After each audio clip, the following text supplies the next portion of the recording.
책을 하나 갖고 왔어요. 야, 책의 제목 자체가 직설적입니다. 나는 대한 독립을 위해 싸우는 외국인입니다. 한국인보다 더 한국을 사랑한 외국인 독립투사들.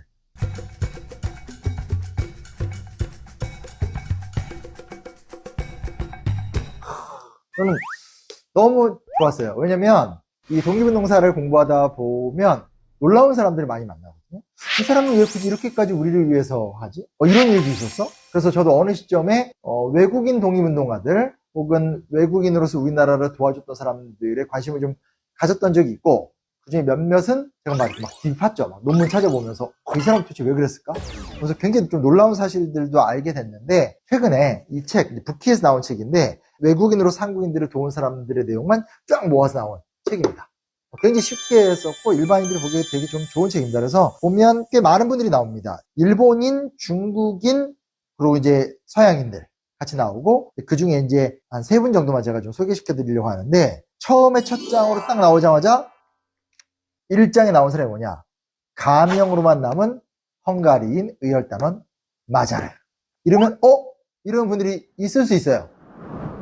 아무도 없네? 영화 밀정을 보면 밀정에서 의열단원들이 소개될 때 뒤에서 슬그머니 헝가리 사람 한 명, 외국인 한 명이 쓱 나와요. 이때도 모르는 분이네?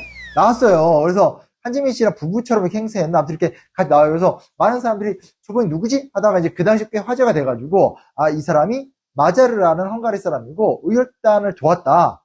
잠깐 화제가 됐던 적이 있는데, 쭉 설명이 나오면서 김원봉을 찾아 헤맨 낯선 유럽 청년 하면서 이런 말이 나옵니다. 김원봉은 혹시나 하는 마음으로 이 청년을 만나봤다. 그리고 추측이 맞았다며 기뻐했다. 사실 이 청년은 몽골에서 활동한 의사이자 독립운동가 이태준이 소개해주기로 약속했던 헝가리 출신 폭탄 전문가였다. 이렇게 말이 나와요. 깜짝 놀랐어요. 왜냐면 이제 이태준이라는 사람이 어느 단계에서 민족의식을 갖게 되고, 안창호, 여운형 이런 사람들한테 공명을 하게 되면서 내가 앞으로 투쟁을 해 나가겠다 마음을 먹어요. 그리고 조선이 망하니까 거점지가 필요하잖아요. 그럼 1차적으로 사람들이 생각하는 게 만주 간도나 아니면 연해주예요. 근데 이제 이곳에서 활동이 또 쉽지 않으니까 새로운 거점을 막 찾게 되거든요. 근데 이 이태준 의사가 실제로 몽골까지 가요. 울란바토르 같은 데 가서 그곳에서 의사로 완전히 허준이 돼요. 줄을 서시오가 된 거야.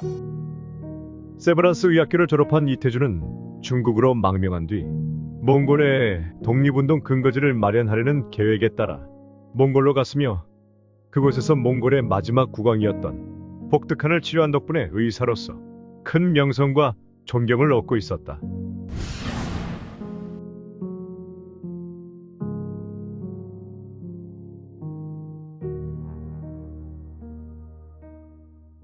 민족의 독립을 위해서 그 당시에 민족주의자로서 몽골까지 왔는데, 일단 몽골에 오니까 몽골인들이 보이잖아요. 또 거기서 사실은 몽골이 청나라 왕조 때는 청나라 땅이었었거든요. 그때 이제 러시아 도움받아 갓 독립한 상태이기 때문에 굉장히 애매한 경계 지역이거든요.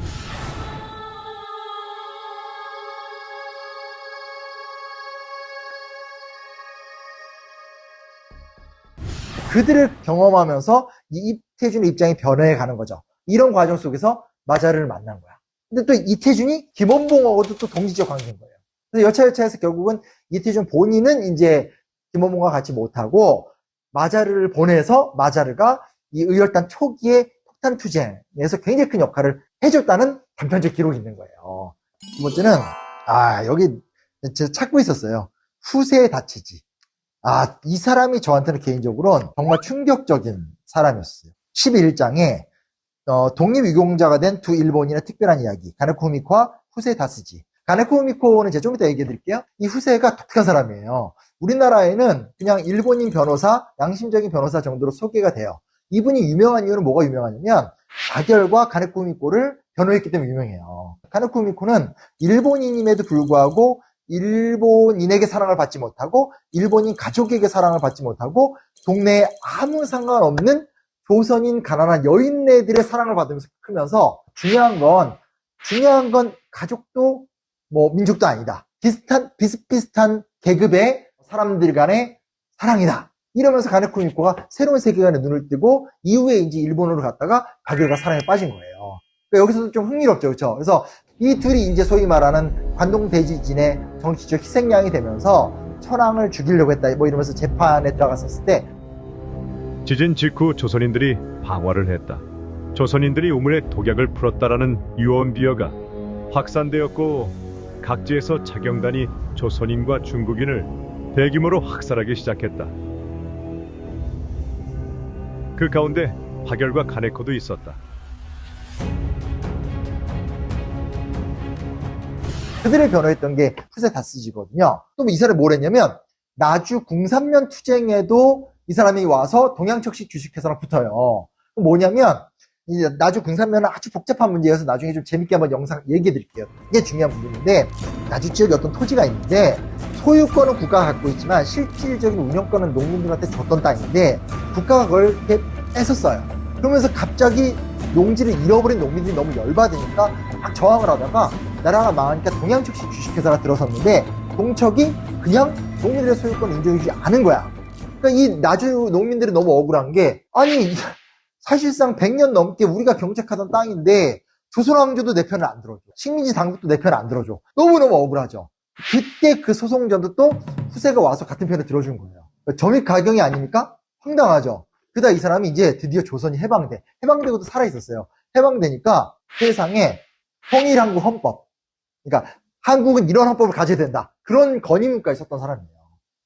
이런 사람이 한국의 주요 사건에 다 투쟁을 하면서 싸우고 이제 우리나라에서 건국훈장 뭐 이런 훈장까지 받았거든요. 그 얘기가 또 뒤에 흥미롭게 나와요. 재밌죠? 재밌어요. 그래서 이런 게 나오고요. 또 이 얘기다 보니까 선교사 얘기가 나와가지고 그중에 이제 굳이 얘기한다면 18장에 3.1운동 34번째 민족 대표 프랭크 W. 스코필드 요 얘기 나옵니다. 제가 개인적으로 가장 인상적으로 보는 분은 호머 헐버트하고 그리고 이제 지금 스코필드 선교사인데 호머 헐버트 얘기도 여기 책에 나옵니다. 헐버트는 한국사 책도 쓰셨고 그리고 우리나라 한글을 쭉 연구한 다음에 띄어쓰기를 도입하자고 주장한 사람이에요. 그래서 한글 발전사에 또 결정적 영향을 준 사람이고 헤이그 특사 당시 고종의 밀사 역할도 했고 평생을 망한 나라 조선과 독립운동을 변호하는 역할을 하다가 미국 사회 내에서도 완전 왕따였어요. 그리고 해방된 다음에 돌아오셔서 양화진에 묻히셨죠. 근데 스코필드는 어떤 사람이냐면 한국을 대표한 운동이 뭡니까? 3.1운동이죠. 3.1운동 당시 그 유명한 제암약사 사건.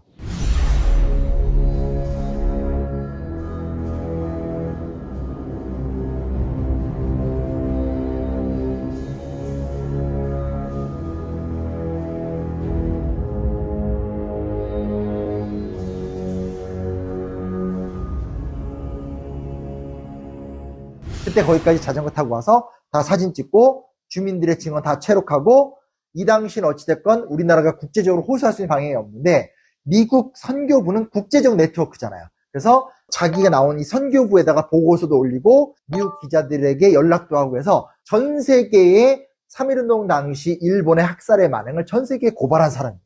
스코필드 선교사가 없었으면 이렇게까지 3.1운동이 국제적인 반향을 일으키기 힘들었고 이 국제적 반향이 있었기 때문에 일본이 그 이후에 문화통치 그럼 이 조선인들을 잘 대해주는 걸로 틀을 또 바꿀 수밖에 없었다. 이렇게밖에 나면 약간 섭섭하죠? 왜냐면 약간 뻔한 레토릭이니까 뻔한 레토릭으로 좀 멈추지 않습니다. 뭐가 있냐면 허머 홀버트나 이런 분들은 해방된 다음에 오셔서 그냥 돌아가셨어요. 근데 스코필드는 되게 오래 사세요. 그래서 이분 재밌어요.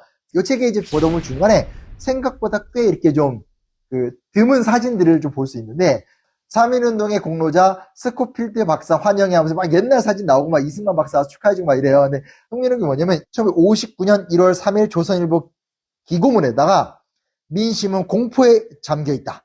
의사당 앞에 무장 경관이라니 하면서 정부를 비판하는 글을 쓰게 됩니다. 이 무슨 얘기냐면 한국전쟁 이후에 완전 이승만 독재 정권 체제로 가는 거예요. 너무 잘못된 거죠. 그거를 따박따박 비판하면서 이게 진정한 민주주의가 아니다. 해방의 민주국가 이렇게 되면 안 된다.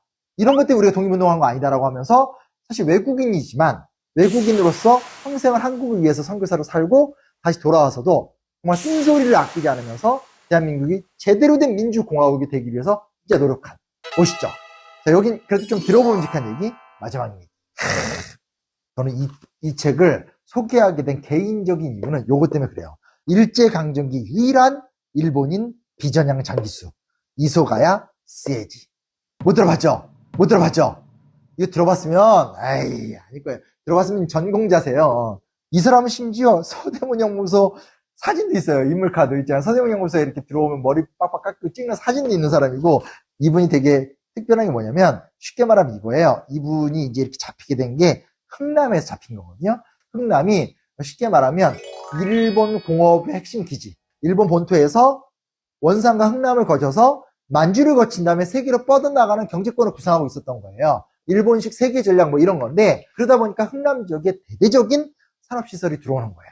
그래서 우리가 놓치면 안 되는 게 뭐냐면, 대부분의 일본인들은 당연히 조선에 들어올 적에 일본 내에서는 하층민들이거나 혹은 뒤늦게 자아를 실현하기 위해서 들어오는 사람들이에요. 무슨 얘기냐면, 일본이 메이지 유신을 통해서 초기에 성공한 사람들이 지배층이 되잖아요. 나머지 사람들은 기회가 사라지잖아요. 그러니까 주로 조선에 넘어온 사람들은 일본 내에서 원래 전통적인 부자나 귀족 출신이 아니거나, 아니면 또 이제 메이지 유신 때 뭔가 한몫 잡지 못했던 사람들이 대부분 넘어와서 여기서 고생고생해서 성공하는 거예요.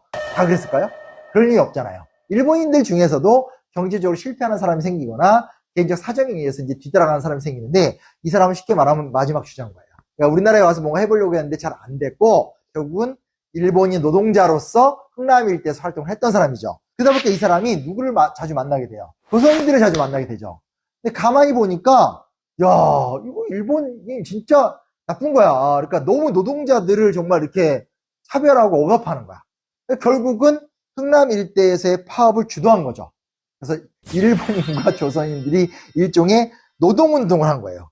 그것 때문에 체포가 됐고, 그래서 이 사람이 체포가 되고 그 고생하고 하는 과정에서 쉽게 말하면 경감 처리가 안 된 걸로 현재 추정을 하고 있어요. 그러니까 너는 꼭 찍어서 끝까지 수감해야 돼.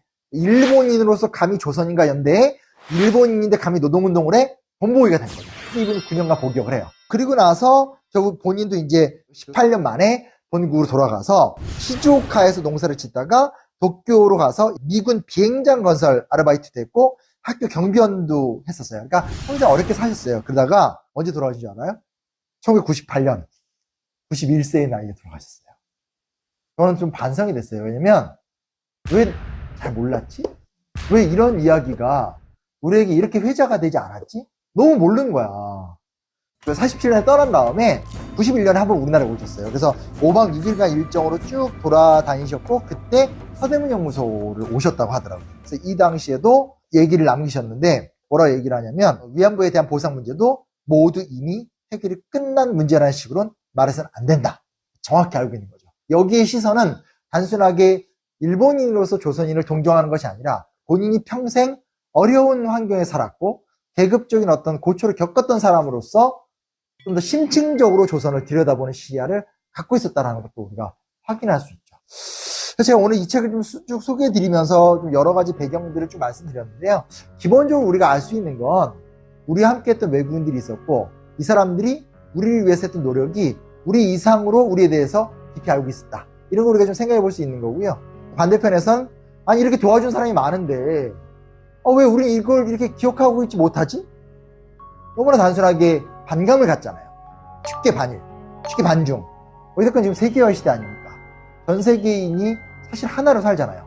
이번에 재밌는 책이 나와서 한번 좀 읽어보시면서 감사함은 당연히 느끼고, 또 이걸 통해서 우리 역사가 어떻게 독립운동을 했는지에 대해서 그 디테일한 현장에 대한 감각들도 같이 좀 느껴볼 수 있고, 더 나아가서 우리는 세계인으로서 함께 어떤 일을 해야 되는가, 이런 것들도 좀 같이 살펴보면 너무 좋을 것 같습니다.